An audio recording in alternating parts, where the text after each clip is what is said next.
Hi everyone, welcome back to my channel.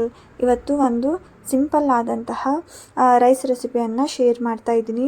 Morning ಏನಾದರೂ late ಆಯಿತು ಅಂದರೆ ಈ ರೆಸಿಪಿಯನ್ನು ನೀವು ಟ್ರೈ ಮಾಡ್ಬೋದು. ಇದಕ್ಕೆ ನಾನು ಕರಿಬೇವು ಸೊಪ್ಪು, ಹಸಿಮೆಣಸಿನ್ಕಾಯಿ, ಹಾಗೆ ಸ್ವಲ್ಪ ಸಾಸಿವೆ, ಉದ್ದಿನಬೇಳೆ, ಗೋಡಂಬಿ, ಶೇಂಗಾ, ಕೊತ್ತಂಬರಿ ಸೊಪ್ಪು ಮತ್ತು ಪುದೀನ ಸೊಪ್ಪನ್ನು ಹರ್ಕೊಂಡಿದ್ದೀನಿ. ಹಾಗೆ ನುಗ್ಗೆ ಸೊಪ್ಪಿನ ಚಟ್ನಿ ಪುಡಿಯನ್ನು ನಾನು ಇದಕ್ಕೆ ಯೂಸ್ ಮಾಡ್ತಾ ಇದ್ದೀನಿ.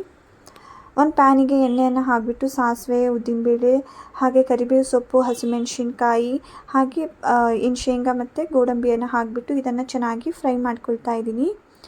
ಇದೆಲ್ಲ ಚೆನ್ನಾಗಿ ಫ್ರೈ ಆಗ್ತಾ ಇದ್ದ ಹಾಗೆ ನಾವು ಇದಕ್ಕೆ ಈರುಳ್ಳಿಯನ್ನು ಹಾಕಿಬಿಟ್ಟು ಚೆನ್ನಾಗಿ ಫ್ರೈ ಮಾಡ್ಕೋಬೇಕು.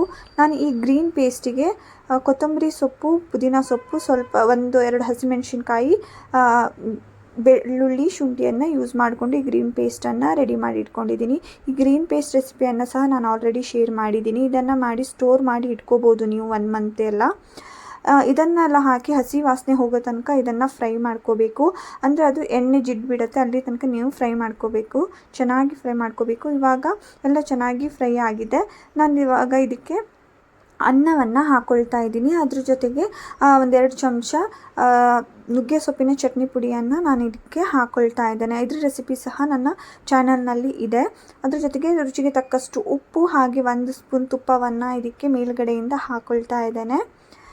ಇದಕ್ಕೆ ಜಾಸ್ತಿ ಏನು ಐಟಮ್ಸನ್ನು ನಾವಿಲ್ಲಿ ಯೂಸ್ ಮಾಡ್ತಾ ಇಲ್ಲ. ಚಟ್ನಿ ಪುಡಿಯಲ್ಲಿ ಎಲ್ಲ ಐಟಮ್ಸನ್ನು ಆ್ಯಡ್ ಆಗಿರೋದ್ರಿಂದ ತುಂಬಾ ರುಚಿಕರವಾಗಿರುತ್ತೆ. ಇವಾಗ ಈ ರೈಸ್ ಬಾತ್ ರೆಡಿಯಾಗಿದೆ.